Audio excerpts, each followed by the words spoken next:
Bom dia, bom dia, bom dia. Tudo bem por aí? Tudo certo? Bom dia.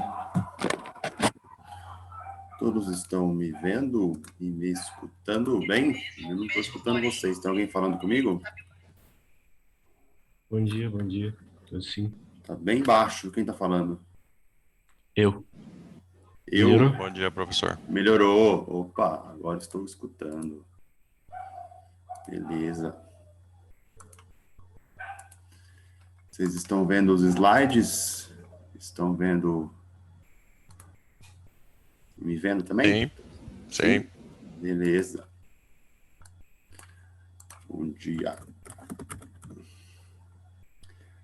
O pessoal tá chegando ainda, né? Ontem a gente não teve aula, né? Tive um compromisso aí, um imprevisto, e acabou não rolando, mas a gente está aí em dia com a disciplina, não vai nos preocupar muito aí em relação ao conteúdo. Hoje a gente vai falar sobre os decaimentos, né? Alfa e beta.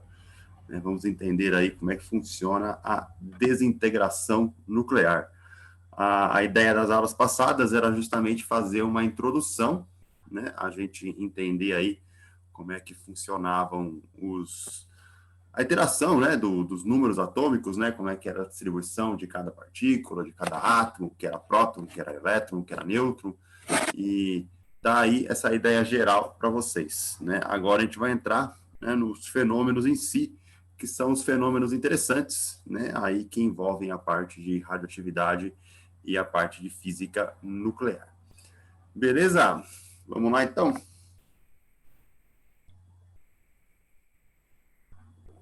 Então, a gente vai começar com algumas definições aqui, ó. Então, primeiramente, né, essa desintegração nuclear, por que o núcleo emite partículas? Né? Qual que é a ideia de eu estar emitindo radiação? É porque o núcleo atômico, ele é instável. Né? Nossa, professor, mas você tem aí na natureza ferro, cobre, outros materiais aí que são palpáveis, né? Eu consigo pegar no dia a dia. Como assim o núcleo é instável? Certo? Ele é instável, ok? Isso depende da quantidade de massa e da quantidade de prótons que eu tenho dentro do núcleo. Né? Então, quanto mais prótons e mais nêutrons eu tiver dentro de um núcleo, mais instável ele é. Né? Então, todos os núcleos são instáveis, né? Mas dependendo aí, eu posso ter mais instabilidade ou menos estabilidade, ok? E a gente viu, né, que o núcleo é constituído aí basicamente de prótons P+, e nêutrons N0. Essas partículas, né, que estão dentro do núcleo aí, que são os prótons e os nêutrons, elas recebem o nome de núcleons. Então, um próton é um núcleo e um nêutron é um núcleo, ok? Então, a gente tem aí justamente essa denominação para essa partícula. Porém, quando a gente está interessado nas propriedades intrínsecas do núcleo atômico, né, e não nos núcleos como parte do átomo, eles são muitas vezes chamados de nuclídeos, certo? Então, a ideia nossa aqui agora é estudar o núcleo, e quando o núcleo está separado do átomo, eu chamo ele de nuclídeo, certo? Sem levar em conta os elétrons da eletrosfera. Então, as partículas que estão dentro do núcleo, os prótons e os nêutrons, eu chamo de núcleons, e o núcleo, sem levar em conta a eletrosfera, né, só a parte ali que me interessa, né, as propriedades intrínsecas dos átomos, eu chamo de nuclídeo. Né? São essas aí algumas definições que a gente vai estar adotando daqui para frente. E esses nuclídeos que são instáveis, né, ou seja, os núcleos instáveis, são chamados de radioativos, né? E se transformam emitindo radiações. Eles tentam estabelecer a estabilidade do núcleo, né, dando origem aí a nuclídeos estáveis, né? Então ele tenta de alguma maneira jogar alguma coisa fora que esteja deixando ele instável para que ele fique do tipo estável, né? Então os nuclídeos aí eles têm essa propriedade de transformação de emitir energia, né, ou emitir radiações. Alguns exemplos, né, que a gente vai ver hoje na aula de hoje aqui, são as radiações do decaimento alfa, né, o decaimento beta para positivo e negativo, né, porque eu tenho dois tipos de decaimento beta, decaimentos de pósitrons, neutrinos, fótons, etc. Né, eu posso ter aí várias e várias partículas sendo emitidas para que o nuclídeo se torne estável. Tudo bem, gente? Pegaram as ideias, as denominações? Tranquilo? Beleza? Então, ó, núcleons são prótons e nêutrons, e nuclídeos é o núcleo sem a eletrosfera. Essas são as ideias aqui que a gente tem que pegar desse slide. E a relação Zn, certo? Ó, então, a razão do número de prótons Z pelo número de nêutrons N fornece a estabilidade do nuclídeo. Então, quanto mais próximo de 1, essa razão, né, essa razão aí, Z por N, mais estável é o nuclídeo. Né? Então, por exemplo, se você pega o hélio, hélio 2,4, eu tenho 2 prótons e 2 nêutrons. Então, o número atômico dele é 2 e o número de nêutrons também é 2. Né? 2 por 2 dá 1. Então, quanto mais próximo de 1, mais estável é o meu nuclídeo. O oxigênio, 8,16. São 8 prótons, né? O número atômico 8, e 8 nêutrons. Okay? Então, 8 por 8 dá 1 de novo. Né? Esse oxigênio aqui, ele é bem estável. Se você pega o ferro, 26,56, são 26 prótons e 30 nêutrons. Certo? Então, 26 por 30 dá 0,866. Ele já não é tão próximo de 1, mas o ferro ainda é um elemento relativamente estável. Se você pegar o rutênio, 44,111, ele tem 44 prótons, 57 nêutrons, né? E a relação aí, ó, opa, aqui está invertido, né? 44 por 57, ele dá aí 0,771, né? Ou seja, já é um pouquinho mais instável. E se você pegar o bismuto, 83,209, né? Número de prótons 83, número de nêutrons 126, aqui está invertido de novo, é 83 por 126, eu vou ter uma relação aí de 0,658, né? Então, o bismuto já é um elemento aí relativamente bem instável. Então, eu sempre vou estar pegando, né, no elemento a relação Z por N. E aí eu tenho um gráfico, né? Olha só esse gráfico aqui da curva Z por N, né? Nosso diagrama Z por N. Então, no eixo vertical eu tenho Z, que é o número de prótons, e no eixo horizontal eu tenho N, que é o número de nêutrons, certo? E aí o seguinte, né, essa linha vermelha, ela é a minha linha de referência, né, a linha 45 graus, aonde o Z é igual a N. Tá? Então, aqui é só para ter uma referência, né, de como seria a linha aí, se todos os nuclídeos, né, eles tivessem aí número de nêutrons igual ao número de prótons. E aí o que acontece? Você percebe que até aqui, mais ou menos, ó, perto do 20 e pouquinho, né, todo mundo está mais ou menos nessa faixa, né, ó, da relação Z por N igual a 1. Né? Então, esses elementos de número atômico mais baixo, eles são mais estáveis, né? Cloro, argônio, oxigênio, nitrogênio, carbono, hélio, hidrogênio, etc., né? São todos elementos aí extremamente estáveis, né? Porque eles estão aí bem próximos da relação Z por N. A partir do momento em que vai crescendo o número de prótons e vai crescendo o número de nêutrons, essa curva vai meio que deslocando, né? Ela tem aí uma leve caída, né, para a direita, e aí eu já tenho as regiões de instabilidade, tá? Então, perceba que nesse diagrama eu tenho duas cores, né? Eu tenho essa cor verde aqui no meio. Então, os nuclídeos que são verde, que estão em verde aqui, eles são estáveis, certo? Embora eles tenham aí uma relação Z por N, né, diferente de 1, eles são encontrados na natureza de maneira estável. Né? Então, todo mundo que está em verde, né, se você pegar e traçar aí Vamos aqui pegar um aqui, ó. Vou pegar uma linha, outra cor. Pega esse verde que tá aqui, ó. Opa! Linha preta. Você traça um para cá e traça outro para cá, ó.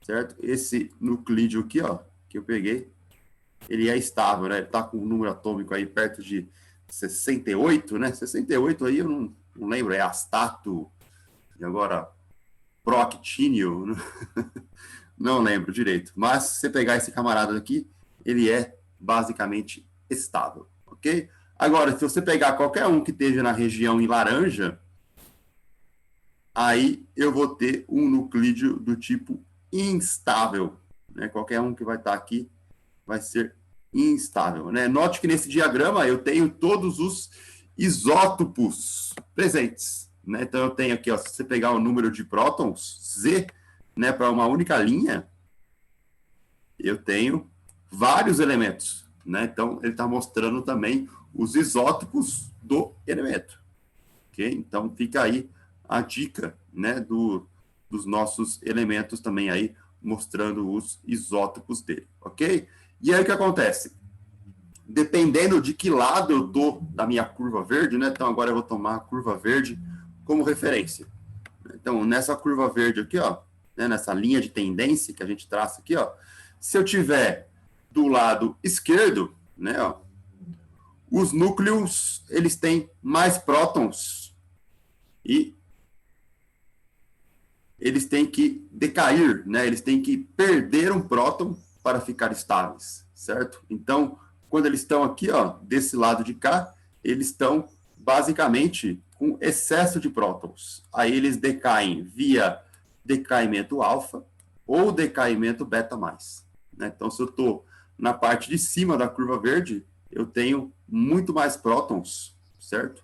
E eu tenho que decair de alguma maneira. Então, ele vai decair ou alfa ou beta mais. E se eu estou na parte da direita da curva, né, que seria essa parte aqui de baixo dela, os núcleos, os nuclídeos, né, eles vão ter mais nêutrons aí para serem estáveis, né? Então, eles vão ter excesso de nêutrons. E aí eu vou ter um famoso decaimento beta menos, ok? Então, dependendo de onde eu estou na curva, né, eu posso ter um alfa, um beta mais ou um beta menos, né? Então, geralmente aí eu tenho ou excesso de nêutrons ou excesso de prótons. Tudo bem, galera? Deu para pegar a ideia? Alguma dúvida por enquanto?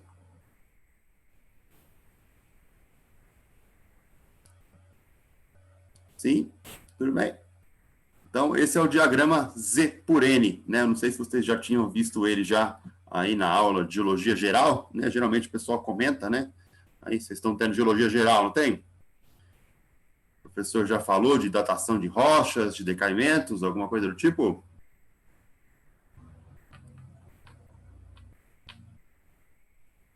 Ainda não.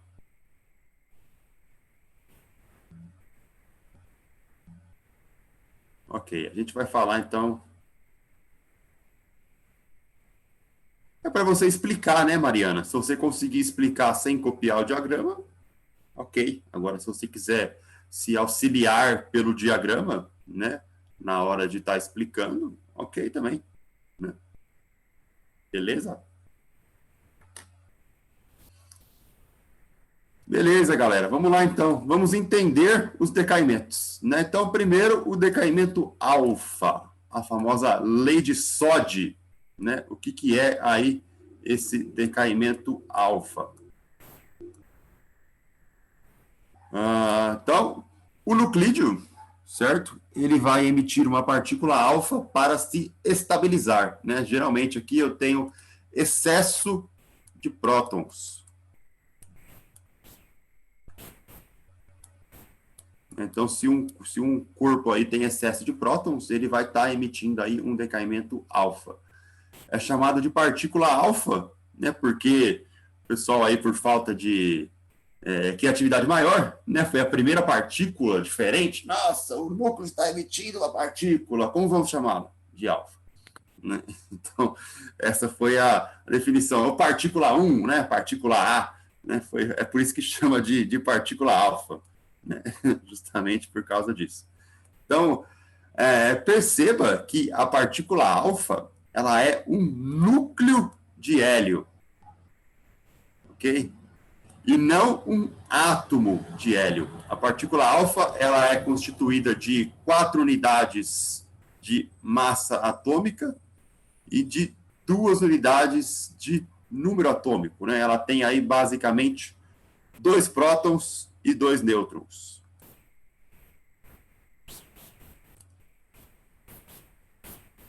Só que a partícula alfa, quando ela é emitida, ela não vem com os elétrons, né? Ó, se você pegar um átomo de hélio, o átomo de hélio tem 2 elétrons, né? Aí eu estou falando do átomo inteiro.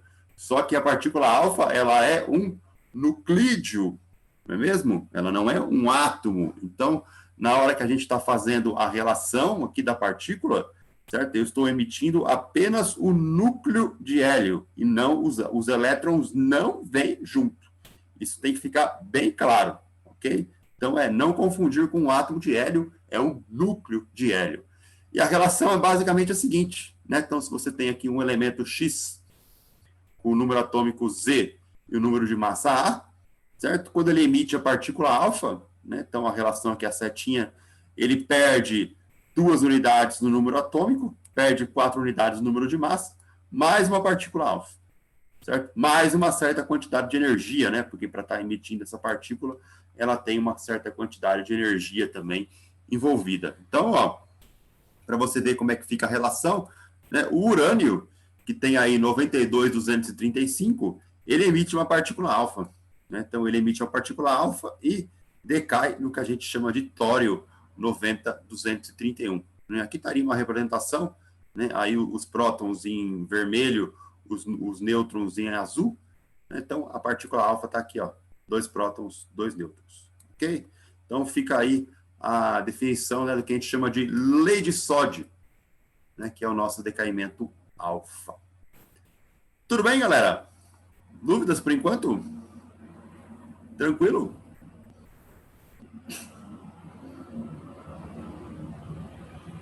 Alguma dúvida?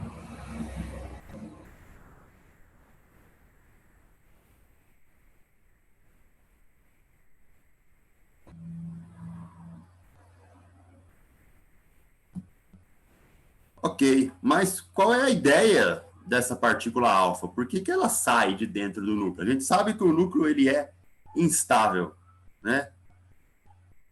Se isso é um núcleo de hélio, né? Tem que tomar cuidado, Kathleen, justamente para não confundir, né? Porque a partícula alfa, ela é diferente do hélio. Em alguns livros aí o pessoal representa com a mesma maneira, mas não é. Certo? O hélio, ele tem os elétrons. Tem aqui 2 elétrons. A partícula alfa não tem elétrons, né? Ela só tem aqui prótons e nêutrons. Então tem que tomar cuidado. Beleza? A alfa é o núcleo do átomo de hélio. Já o átomo de hélio, ele tem a alfa e os elétrons ao redor.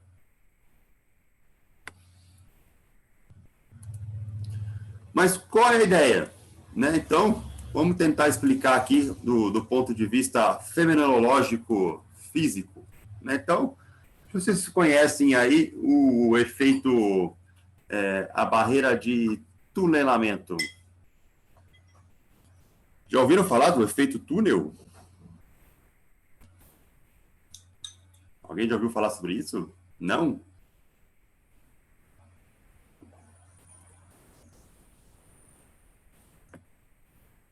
O que é o efeito túnel? Explica para mim, Leandro. Tem que já ouviu falar. Ah, entendi. Ok, bom, vamos tentar explicar aí o efeito túnel do ponto de vista macroscópico. Imagina que você está aí com uma bolinha, né? E você está jogando essa bolinha numa parede, né? Fazendo aí o famoso squash, né? Batendo ali, bate na parede e volta, bate na parede e volta, bate na parede e volta. Existe uma probabilidade de que no movimento atômico, né, dos átomos da bolinha e também dos átomos da parede, né, uma pequeníssima, mas muito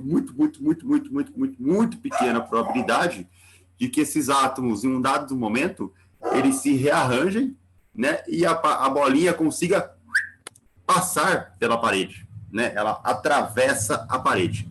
Isso é chamado de efeito túnel, né? Então, a gente pode aí fazer o tunelamento, né? A bolinha poderia tunelar. Logicamente que esse efeito no mundo macroscópico, né, ele é praticamente impossível, né? A probabilidade disso acontecer é muito pequena, é da ordem de 10 a menos 40, né? 0,000, a perder de vista, certo? Só que no mundo microscópico, aonde as coisas ocorrem aí, né, os fenômenos eles ocorrem numa escala de tempo um pouquinho diferente, né, um pouquinho mais rápida, esse efeito ele é relativamente comum, tá? Então a gente vai mostrar aqui para vocês o porquê que o decaimento alfa ele decorre única e exclusivamente desse efeito túnel. Então nesse gráfico que eu tenho aqui, ó, que eu estou circulando em azul, eu tenho um gráfico de barreira de potencial. Tá? O que é barreira de potencial? Essa curva em verde aqui, ó, né, que está subindo aqui, ó, ela é o meu potencial do núcleo. Tá? O que seria o meu potencial do núcleo?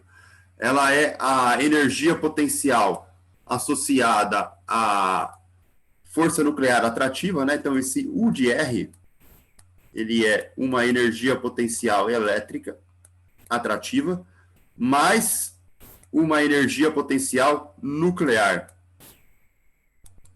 que é do tipo repulsiva, né? Então, eu tenho duas energias potenciais. A gente viu, né, energia potencial, né, aí na primeira parte do curso, né? Lembra que eu tinha MGY para energia potencial gravitacional, kx² sobre 2, né, para quando eu tinha energia potencial elástica, né? Então, dependendo da força que exista, né, a gente vai ter aí energias potenciais associadas. Então, eu vou ter uma energia potencial nuclear, devido à força nuclear atrativa que existe no interior do núcleo, e eu vou ter uma energia potencial elétrica, que está associada à força elétrica, né, a força repulsiva aí, que existe para qualquer distância entre os corpos. Então, esse gráfico em verde, ele é justamente, né, a minha energia potencial.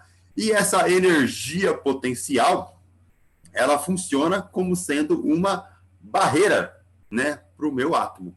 Então, o que acontece? Vou mudar o slide aqui, ó. Olha só. É o mesmo slide, né? Mas aqui está a minha barreira, né? O mesmo gráfico aqui. Então, o que acontece? Esse potencial, ele forma uma barreira. Então, a minha partícula alfa, né? O núcleo do átomo está aqui, ó. Esse é o núcleo. Certo? E aí, essa é a minha potencial, né? Que está relacionada aí justamente com efeitos de eletrosfera e efeitos da força nuclear existente. Então, o que acontece? A minha partícula alfa, ela está aqui dentro, ó.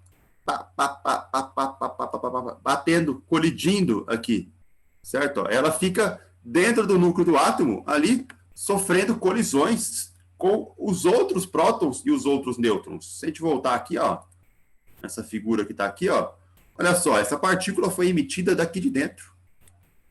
Circular em branco aqui, ó, certo? Então, para ela sair, ela teve que estar colidindo ali, bamboleando dentro daquele núcleo, né, até que ela consiga sair, né? Imagina vocês já foram ao estádio de futebol, quando tinha permissão de público aí, né? Ou já foram numa micareta, né?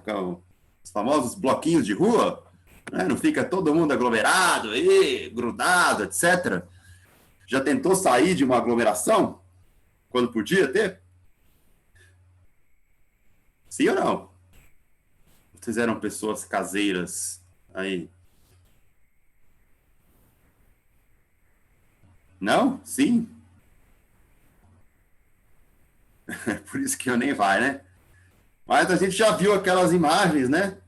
aonde tem ali as micaretas, os bloquinhos, né? Estádio de futebol, aquele mar de gente, você tentando se locomover, né? Então você vai batendo um no outro ali, né? Até você, tipo, vai, bate ombro com ombro, bate, vai para frente, vai para trás, pá, né? Até que em algum momento você consegue se desvencilhar e vai embora, né? Então a partícula alfa, ela faz basicamente esse tipo de movimento, né? Então ela está aqui dentro do núcleo atômico, né? Dentro desse pedaço aqui, ó, batendo, né? Sofrendo colisões ali com os outros átomos, com os outros núcleos, né? Que são os prótons e os nêutrons ali, e bate.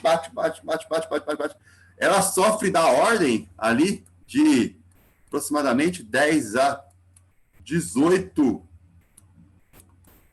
colisões até sair. Né? Então, ela faz mais ou menos da ordem aí de 10 a quinta, né, colisões por segundo. É muita coisa, gente. Né? Eu dei o exemplo de a gente bater a bolinha na parede, né, mas está batendo uma vez a cada 3 segundos. Né? A partícula alfa tem 100 mil colisões por segundo. Né? São coisas aí numa escala de tempo que a gente não consegue ter, não conseguimos medir, né? Mas é fora da nossa realidade, né? De ver essa ideia. Okay? Então ela fica batendo, até que o que acontece? Ela tunela, né? Ela consegue passar para o lado de fora. Né? Então aqui, ó, esse azul, né, que eu estou fazendo aqui, ó, ela está atravessando a minha barreira de potencial. E aqui ela saiu do outro lado. Certo? Se ela tiver uma energia um pouquinho maior, né, então, por exemplo, se eu tiver um átomo mais pesado, né, ali, por exemplo, aqui eu posso ter um átomo de tório, aqui eu posso ter um átomo de urânio, né, então se ela tiver um pouquinho mais de energia, ela acaba tunelando mais fácil. Né, então eu tenho aí mais emissão de partícula alfa, né? Ela sai com mais energia aqui. Então, ó, aqui a minha barreira de potencial é menor, né? Quanto maior a energia, né, que ela fica batendo aqui, mais fácil é para ela tunelar, né? Justamente aí porque o comprimento da barreira é menor, né? Então, a minha partícula ela fica ali confinada, né? Entre como se fossem duas esferas, né? Ali as duas camadas, né? Do núcleo atômico. E aí existe essa possibilidade, né, de que a partícula passe, né, por essa barreira de potencial. E isso chama efeito túnel. Né? Então, na verdade, esse decaimento alfa ele se deve única e exclusivamente ao efeito túnel. Né? Essa é a explicação física por detrás. Né? O pessoal fala que é por causa da instabilidade do átomo, e é mesmo. Né? Só que a explicação do fenômeno em si é justamente um efeito túnel. Tudo bem, gente? Deu para pegar a ideia?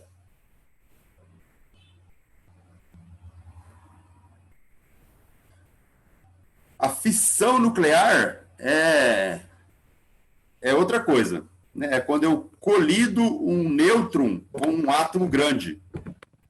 Né? É diferente. A gente vai falar de fissão na aula que vem.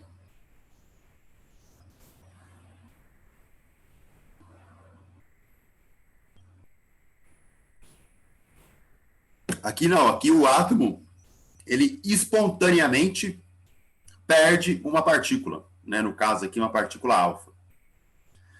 Na fissão, ele sofre uma colisão com uma outra partícula. Aqui não, aqui eu estou, pela própria instabilidade do núcleo, né? Ela perde uma partícula. Tudo bem, gente? Deu para pegar a ideia? Todo mundo entendeu o tunelamento? O fenômeno de túnel?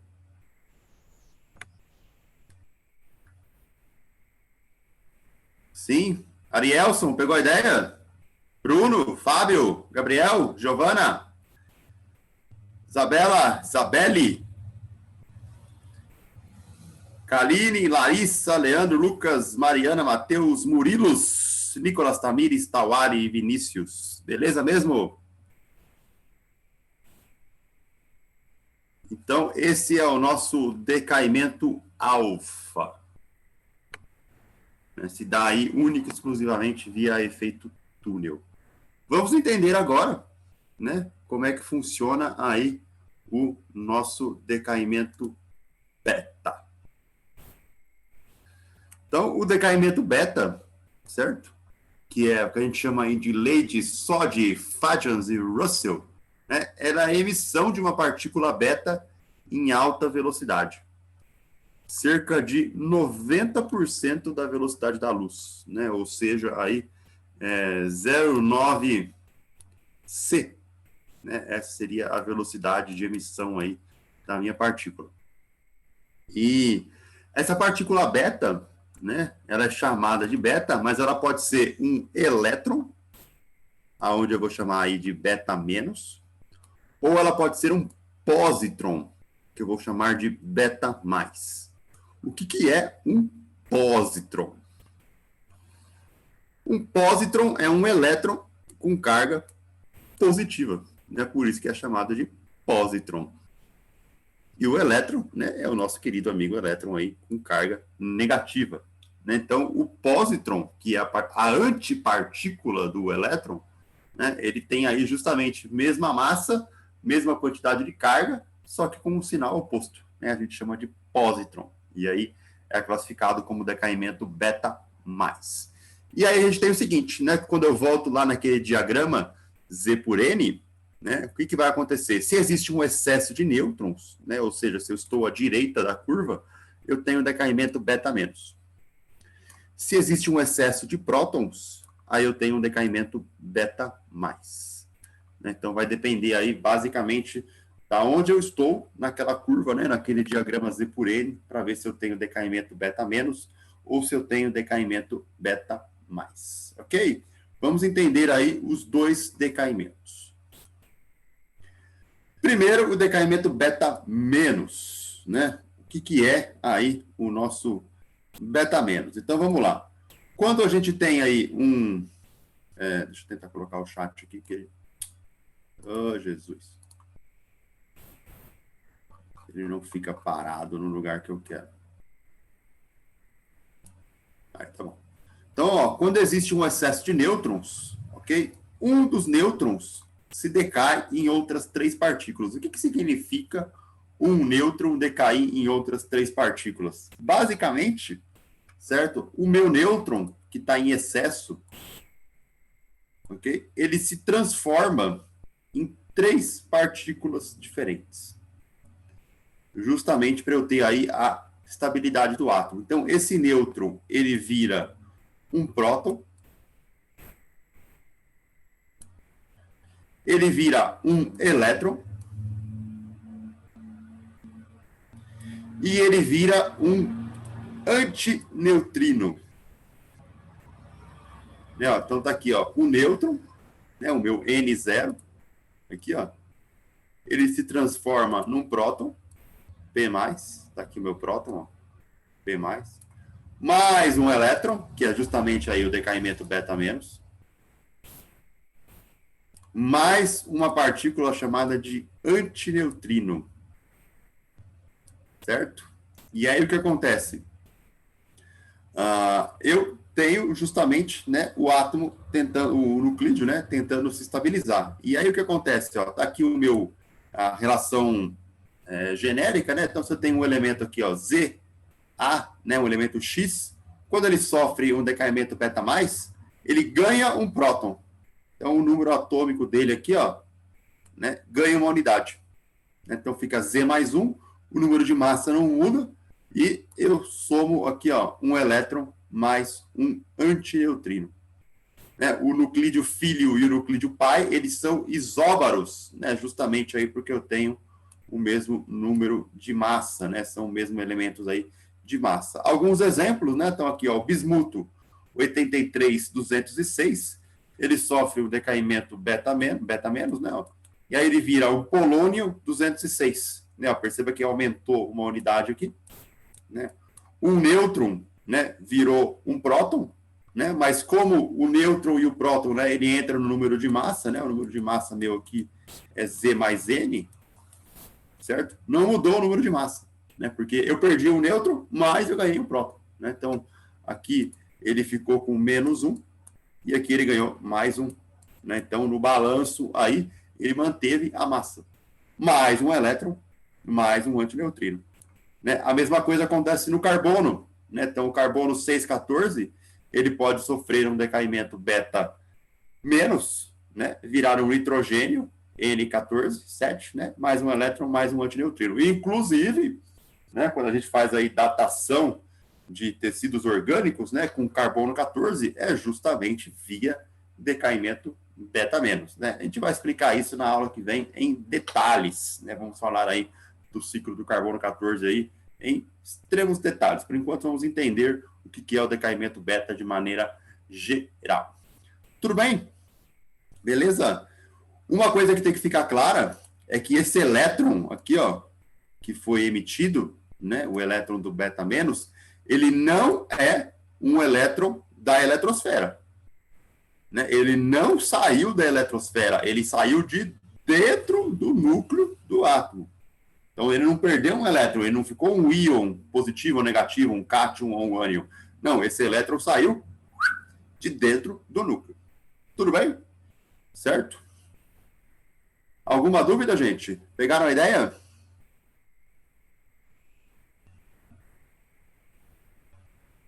Isso é importante, né? Ó, que o elétron ele não saiu da eletrosfera, ele saiu de dentro do núcleo do átomo.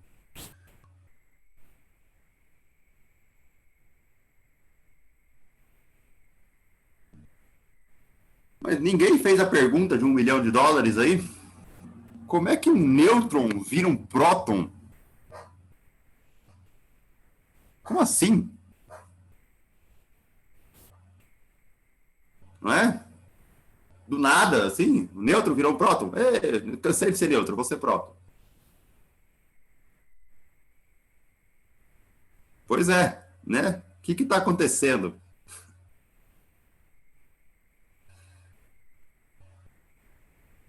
Vamos lá, eu vou tentar explicar aqui, ó. Vocês estão vendo esse desenho que está aqui, ó? Eu estou circulando em azul. Isso aqui é chamado de diagrama de Feynman. Sabe quem foi Feynman? Richard Feynman.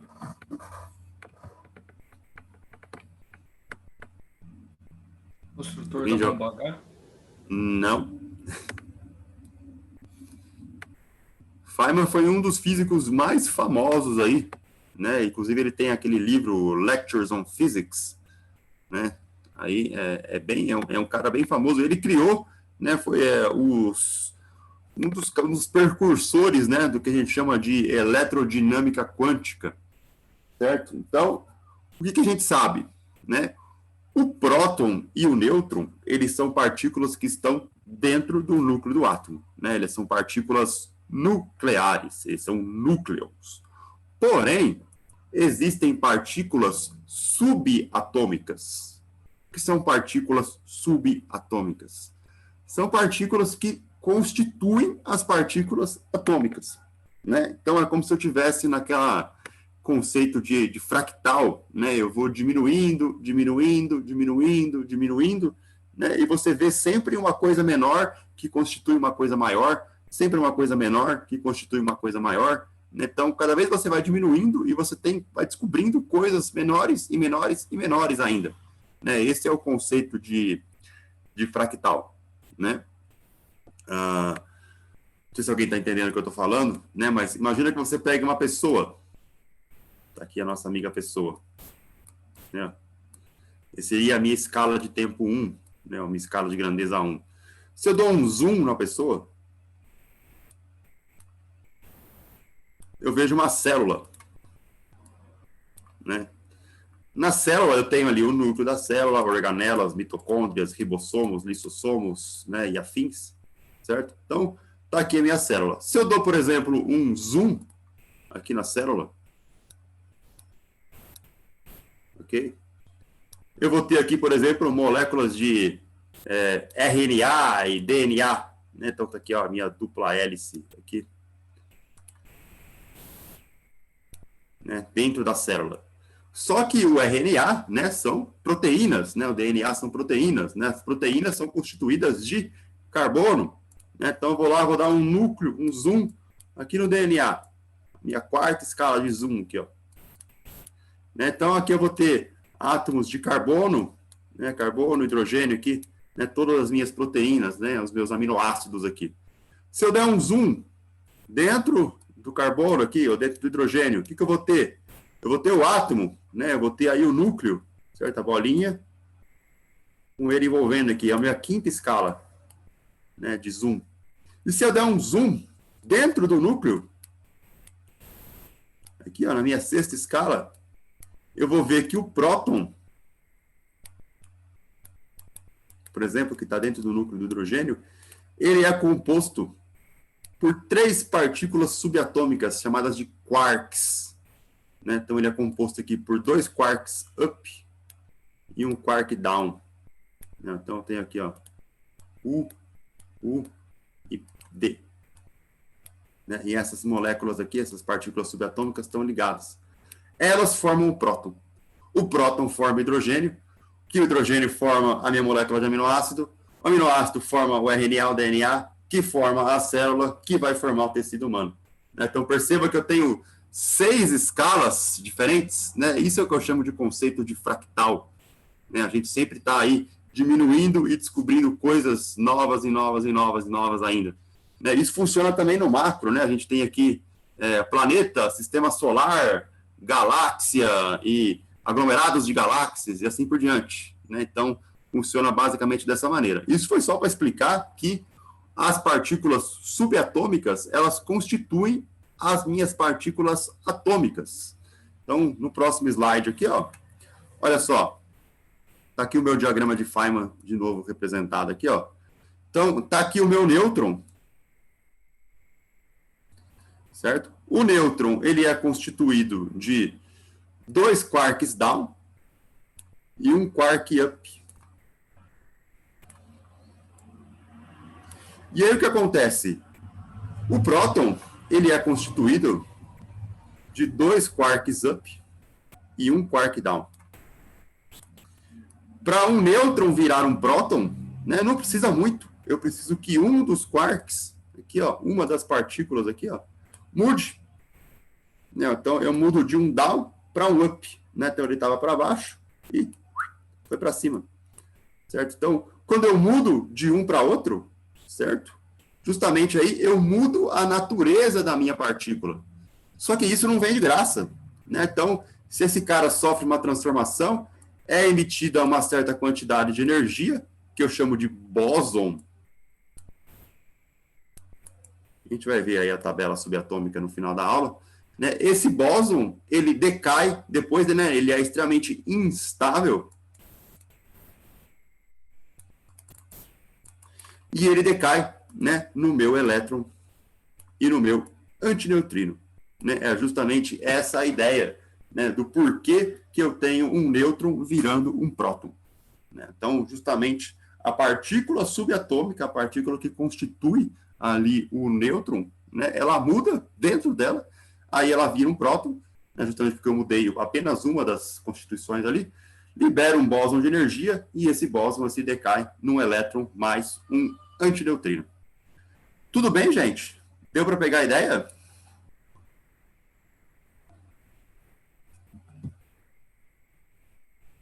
Conseguiram entender? Conseguiram entender o conceito de fractal? Com aqueles exemplos de zoom ali? Sim?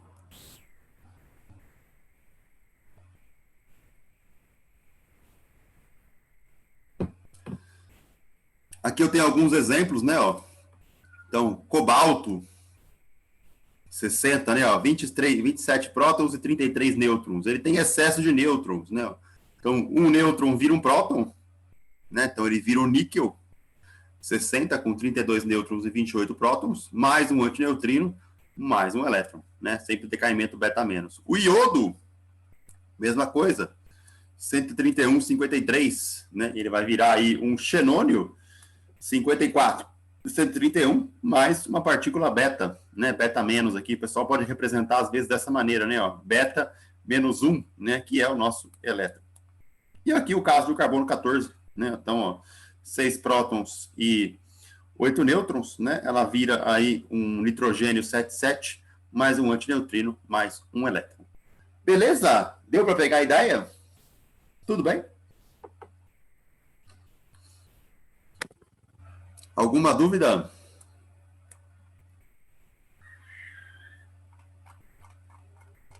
Tudo ok? Maravilha, então. Vamos falar agora do decaimento beta mais, né? O que acontece no decaimento beta mais? Justamente o oposto, né? Então, quando eu tenho um excesso de prótons, um dos prótons vai decair em outras 3 partículas, né? Então, aqui o meu próton, meu P+, ele vira um nêutron,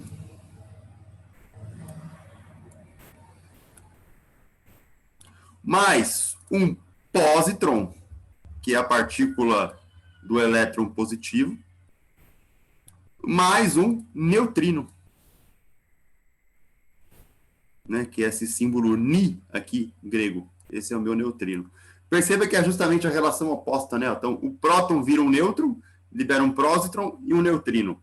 No decaimento beta menos, eu tinha um nêutron que virava um próton, liberava um elétron, mais um antineutrino, né? Então, elétron e pósitron são partículas opostas. Neutrino e antineutrino também são partículas opostas, né? Então, eu tenho justamente aí, né, a reação acontecendo de maneira inversa. Tá?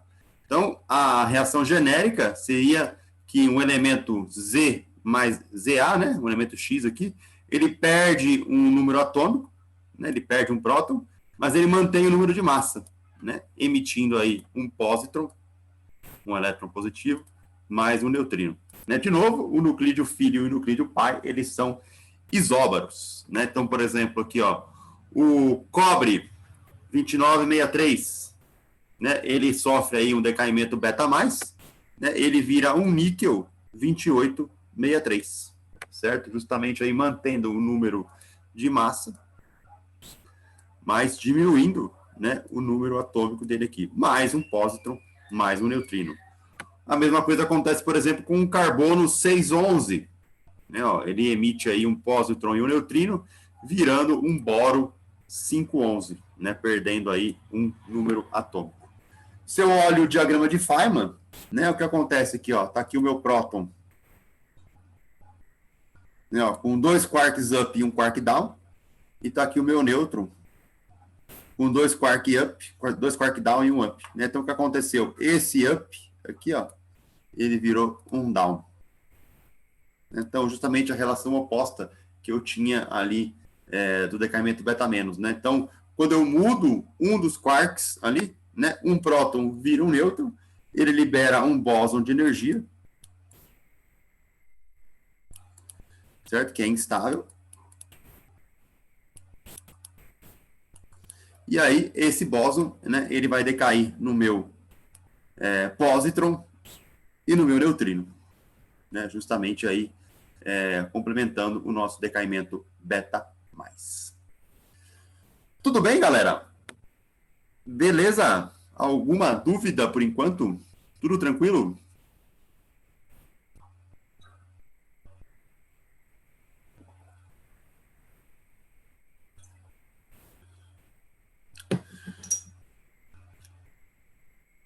Suave mesmo? Tranquilo? O que é mais fácil? Fazer derivado integral ou entender essas relações aqui de partículas atômicas e subatômicas? A primeira parte do curso estava mais difícil?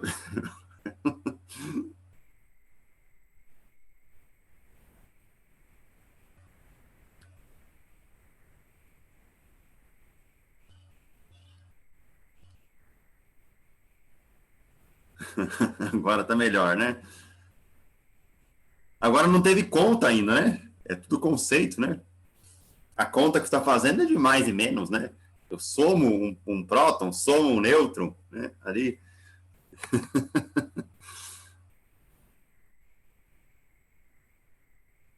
Né, vai chegar, vai chegar. A conta chega, né?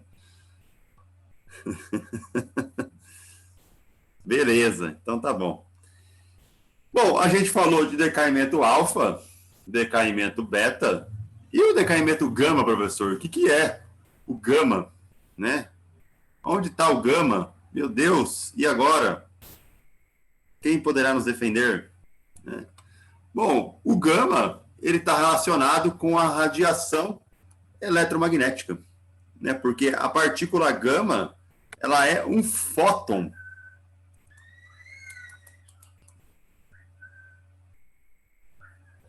Né? Então, o próprio fóton eu represento como sendo um gama, que é uma partícula de luz. Partícula de luz. E aí, a radiação gama, né, que é a radiação eletromagnética, ela depende e muito da minha energia de emissão, da frequência e do que eu chamo de comprimento de onda.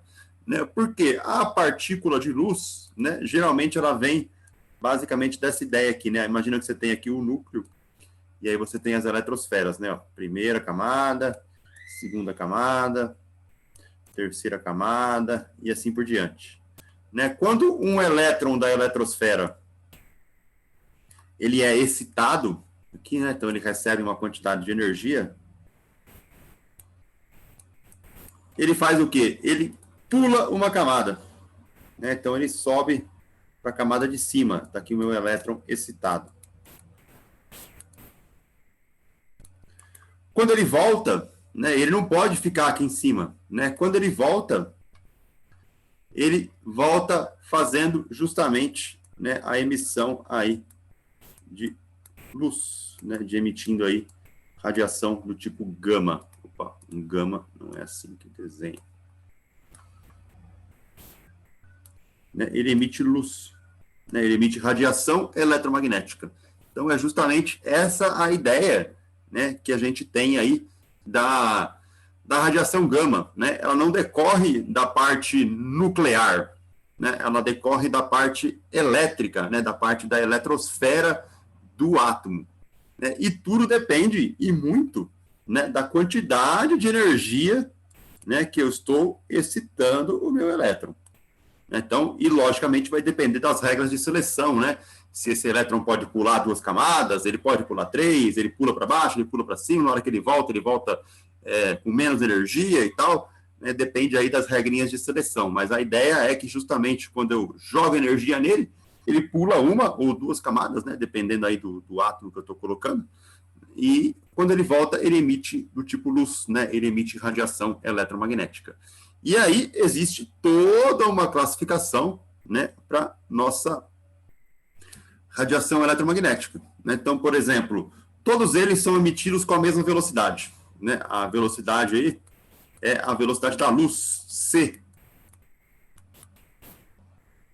que vale aí 3 vezes 10 a oitava metros por segundo.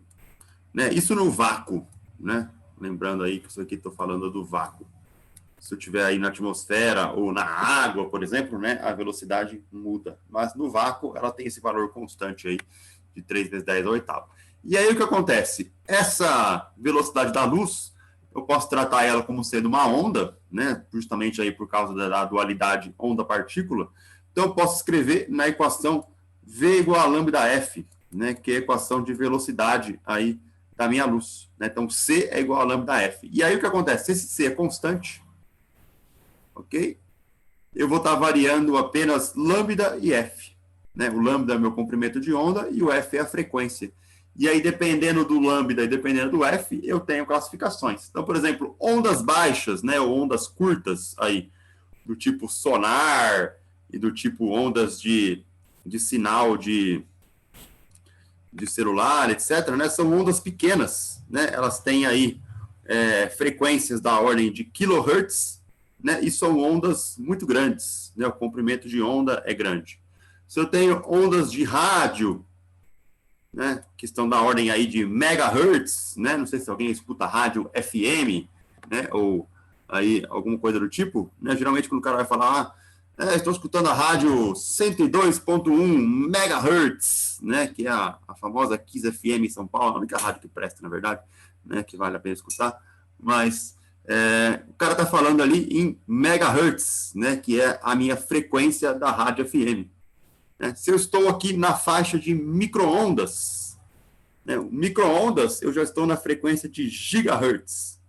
Né? E a minha quantidade de onda está da ordem aqui de micro. Né? Então, o micro eu tenho aqui A parte de Wi-Fi está na ordem de micro-ondas. Se você pegar o seu aparelhinho de Wi-Fi aí da sua casa e olhar no lado de trás dele, né, a frequência de emissão do sinal, né, ela vai estar na ordem aqui do gigahertz. Então, o seu Wi-Fi, né, ele tem ondas de micro-ondas. Né? Não significa que ele vai estar emitindo, esquentando, etc. Né? Isso é outro fenômeno. Está relacionado com o campo elétrico e dipolo, né, e polarização. Mas os micro-ondas são basicamente, né, as ondas aí com comprimento de onda da ordem de microns, né, da ordem de 10 a menos 6. Se você tiver, por exemplo, já com radiações aí de terahertz, né, são radiações aí do tipo infravermelho, né, ou até a luz visível, né, são aí algumas classificações da minha radiação eletromagnética. O que acontece depois da luz visível? Então, dessa faixa aqui, ó, para esquerda, são radiações ok, né, que são aí, não tem problema você interagir, né? Tem gente que tem medo de chegar perto de micro-ondas, tem gente que tem medo de usar o celular, né? Ai, meu Deus, se eu ficar usando o celular perto aqui na cintura, meu pinto vai cair, né? Tem gente que acha todas essas coisas, né? Tem aí as fake news aí para cima e para baixo. Gente que tem medo de usar micro-ondas, né?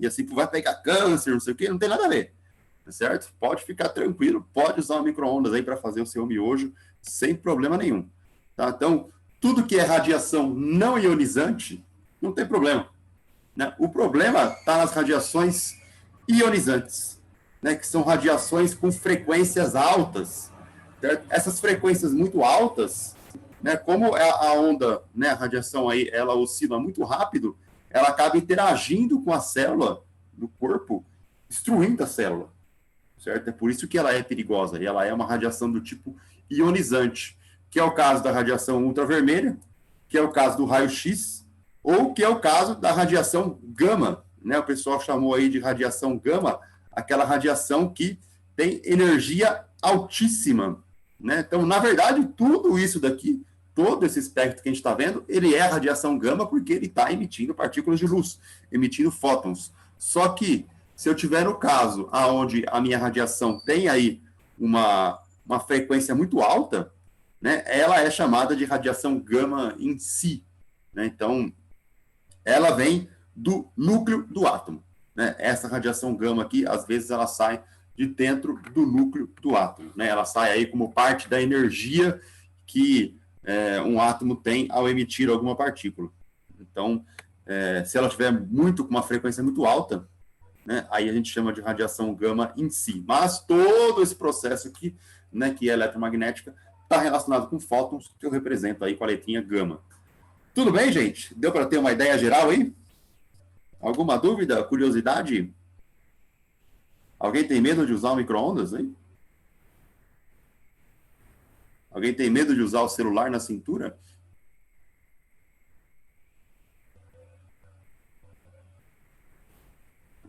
Sua mãe tem. Pode falar para ela que não tem problema. Confia no professor.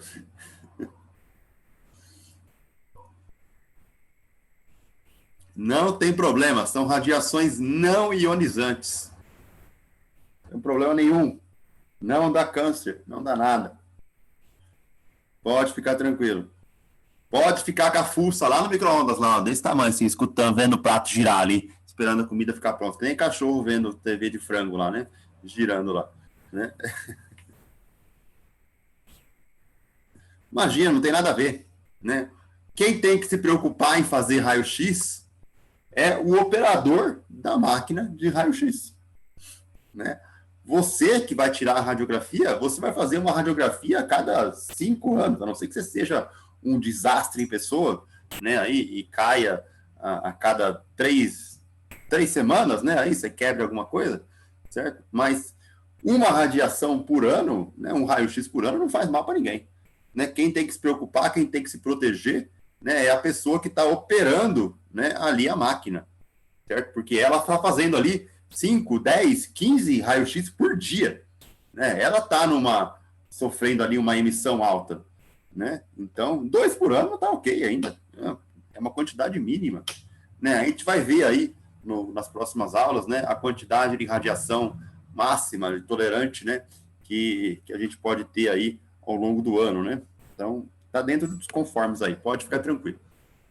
Diga! Quando vai tirar aquelas placas de raio-x, né? O cara coloca aquele colete de chumbo, né? Isso, exatamente, né? Porque o chumbo, ele é um metal mole, né? Ele absorve, né? Ele freia ali, ele consegue... como é que fala? Ele consegue frear, né? Ele consegue ser uma barreira para essa radiação que está vindo ali, né? Para não interagir com a matéria. Então, o chumbo, ele absorve o raio-x. Por isso que ele usa a proteção, né, de chumbo. Então, o operador de raio-x, ele tem que tomar cuidado, porque ele está exposto à radiação 15, 20 vezes por dia, dependendo da quantidade de raio-x que ele está fazendo. Agora, você que vai lá fazer um exame uma vez por ano, né, não tem que se preocupar com nada disso aí, não. Fica tranquilo. Isso aí é crise da oposição, né? Vamos dizer assim, fake news, né? Não se preocupe, né? Se a mãe de vocês estiver com medo aí, fala para mandar mensagem para mim que eu explico depois. Ok? Sim, o operador de raio-x, né? Se ele não estiver bem protegido, se ele não estiver usando esse colete de chumbo, se ele não estiver atrás de uma parede de proteção, ele pode desenvolver câncer, com certeza. A chance é grande. Porque ele está ali fazendo vários e vários por dia, né? Ai, mas o cara está se protegendo, minha filha está ali deitada na cama ali, toda desprotegida. Meu Deus, ela vai morrer, né? Não tem nada a ver, né? Pode falar para sua mãe, Mariana, que não tem problema nenhum.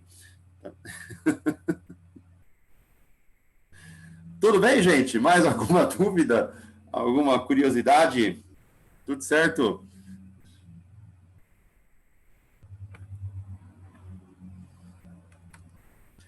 Ok. Vamos falar dos neutrinos agora, né? Então, só para eu comentei aí do que era o neutrino, né? Mas o que é o neutrino? Né? O neutrino, ele é uma partícula neutra de massa muito pequena, né? Que é emitida junto com o elétron ou com o pósitron no processo de decaimento.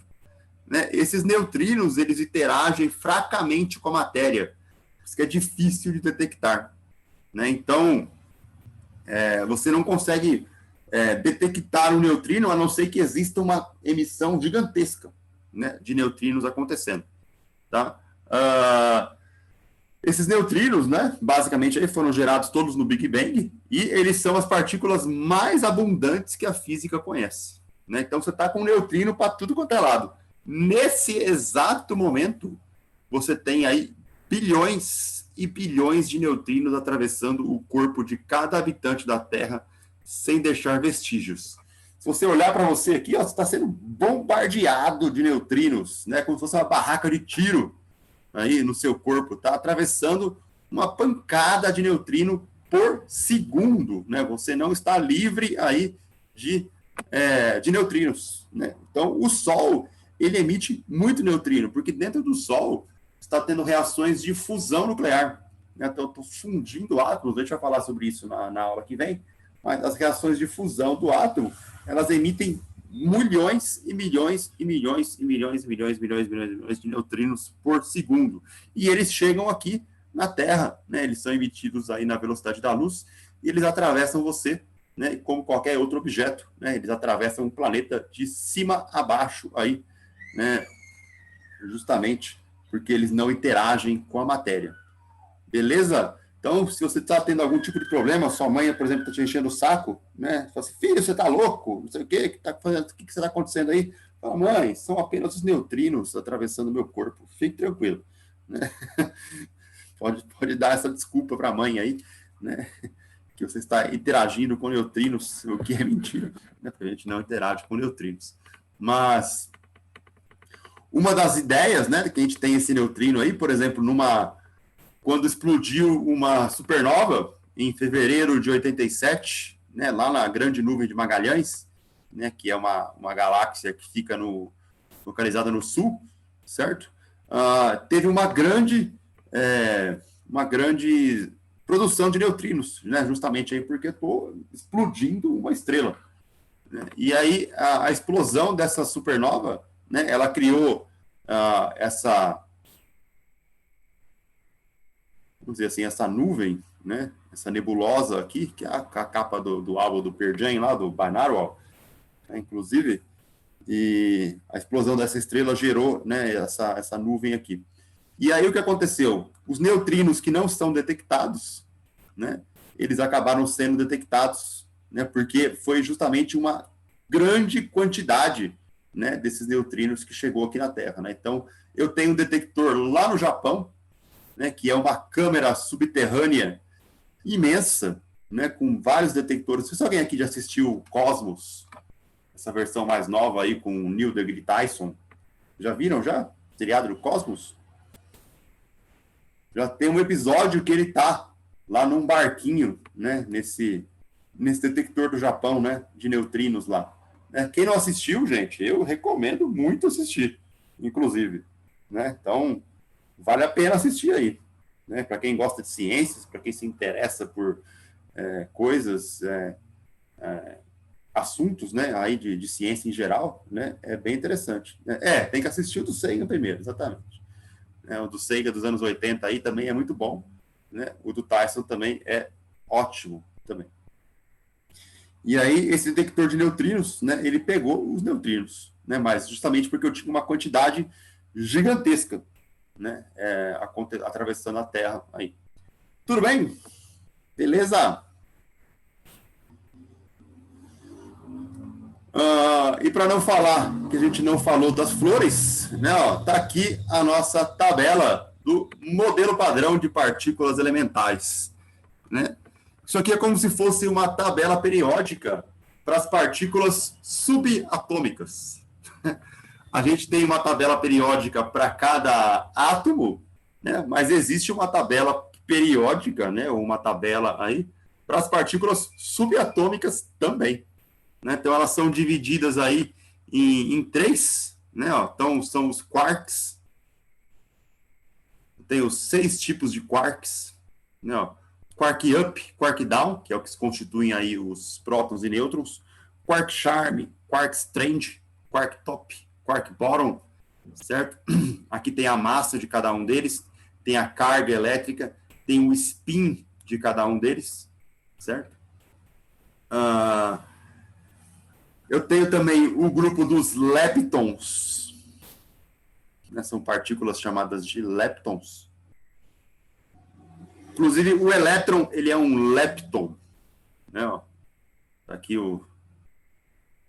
Então, o elétron tem aí uma massa dada em energia por velocidade ao quadrado, né? A carga do elétron, o spin dele, né? E cada lepton tem o seu neutrino, né? Então, existem aí 3 tipos de leptons, né? O elétron, o muon e o tau, né? E cada um tem o seu neutrino característico, né? Então, tem o neutrino do elétron, o neutrino do muon e o neutrino do tau, né, relacionado aí cada um deles, né? O mais comum é o neutrino do elétron, né, que é o que a gente viu aí, que ele aparece como neutrino e antineutrino, né, no decaimento beta mais e beta menos. E eu tenho a classificação dos bósons, certo? Então existem aí basicamente aí 5 tipos de bóson, né? São 4 vetoriais e um escalar, né? Então eu tenho o gluon, o fóton nosso, né, que é a partícula de luz, que é a radiação gama, é um tipo de bóson, né? Bóson Z e bóson W, né, que estão relacionados aí justamente com aquelas energias da mudança de quark up para quark down, né, que a gente tinha visto ali nos decaimentos beta mais e beta menos.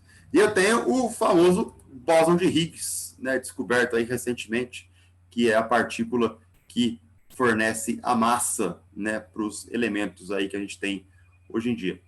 Okay? Então, está aqui a nossa classificação do modelo de padrão de partículas elementares, né? Eles estão descobrindo aí mais e mais, né? Na verdade, eles já descobriram aí cerca de 10 tipos de quarks diferentes, né? Eles estão tentando reproduzir isso aí lá no LHC, né? No Large Hadron Collider, lá na Suíça, certo? Tentando reproduzir para confirmar esses 10 tipos de quarks, né? Então, perceba que quase toda a matéria que a gente conhece é constituída de quark up e quark down, né? Imagina o tipo de matéria que a gente teria, né, se eu pudesse usar aí os outros quarks, né?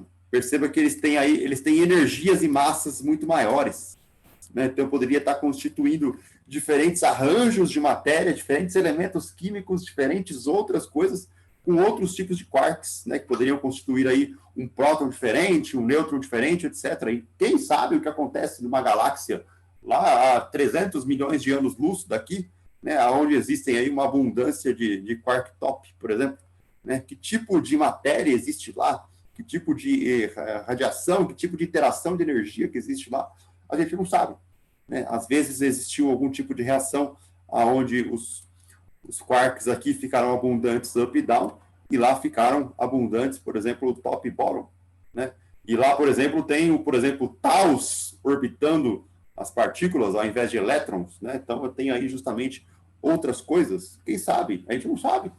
A gente sabe que essas partículas existem, a gente consegue identificar elas nas colisões, né, no LHC, mas o quão isso é longínquo, o quão isso é estável, onde isso vale, onde isso não vale, a gente não sabe. A gente não saiu do sistema solar ainda, né? Então ficam aí coisas a serem descobertas, né? E isso vai levar uma caralhada de ano ainda lá para frente, né? Por que o quê? Porque o spin dos bósons não são... Olha, eu posso ter spin 3 meios, aqui, ó. Porque aqui ele não tem os outros quarks aqui, mas eu tenho partícula com spin 3 meios, né? Pode ter spin 1, ou mais ou menos 1, né? O spin 0. É outra classificação de partícula, né? Ela funciona aí com outra natureza. Por exemplo, o bóson de Higgs nem spin tem, né? Então, é outra classificação de partícula, né? São partículas mensageiras, né? Não existe só um meio, pode ter 3 meios, pode ter outros tipos aí de unidades. Beleza? E aqui está essa aqui é a estrutura elementar da matéria, né? Esse aqui é um folheto, né? Eu peguei lá do CNPq, né? Então, ele tem aqui algumas informações aí sobre as interações eletromagnéticas. Isso aqui eu vou deixar para vocês lerem aí, para quem tem curiosidade, né, do que está acontecendo aí com as relações. Isso aqui é justamente aquela ideia que eu comentei, né, do fractal. Então, você tem aqui a Terra, né, aí você olha para a Terra está numa escala de 10 a sexta metros. Você pega uma maçã, por exemplo, a maçã está na escala de centímetros, né, ó, 10 a menos 2 metros. Dentro da maçã, eu tenho o átomo, né, ó, na escala de 10 a menos 12 metros. Dentro do átomo, eu tenho o núcleo, na escala de 10 a menos 14 metros. E aí, dentro do núcleo, eu tenho os quarks, né, o nêutron e o próton, né, numa escala de 10 a menos 15 metros. Né, aí, onde os gluons, né, que fazem aí a relação, a ligação entre os quarks up e down. Isso aqui fica de curiosidade para vocês aí lerem depois, né? Eu só estou mostrando aqui como curiosidade, caso alguém nunca tenha visto, né? Justamente aí para que vocês, caso alguém tenha interesse, né, nessa parte aí de estrutura elementar da matéria, que a gente chama de modelo padrão de partículas. Tudo bem, galera? Beleza? Alguma dúvida?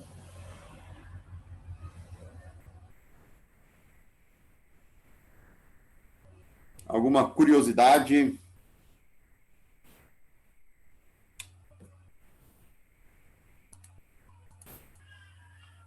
Beleza mesmo?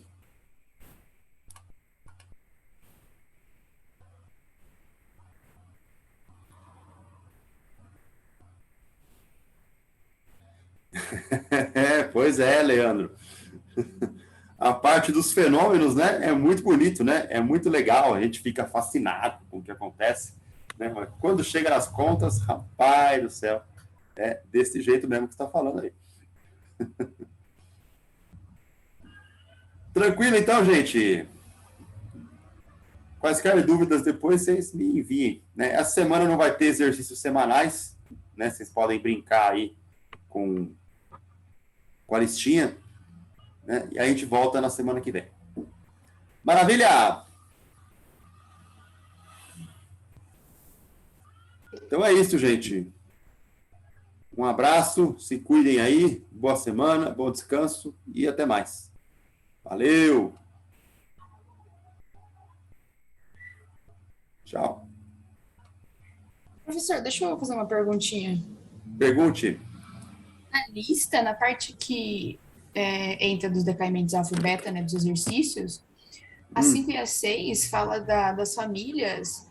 Eu não entendi muito bem o que eu teria que fazer, na verdade. É porque você tem decaimentos sucessivos, né? Então, você tem lá, por exemplo, você pega o urânio decai e gera um outro. Aí, esse outro, que seria o filho, ele decai e gera um neto. O neto vai decair de novo, gerar um bisneto, e assim por diante. Então, tipo, isso seria a família radioativa, então? Isso, exatamente. E até qual eu tenho que decair? Tipo, tem um que é estável, né? Até se você chegar no chumbo, o chumbo é estável.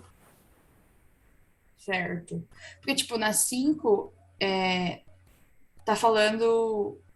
Eu tenho, assim, acho que tá dando o urânio e depois o último é o FR, que eu não sei qual que é. Eu tenho que É o fazer frâncio. o meio... Isso, eu tenho que fazer o meio termo deles? Isso. Você tem que ir fazendo os decaimentos até chegar nele. Ah, beleza. Entendi. Beleza? Obrigada. Nada.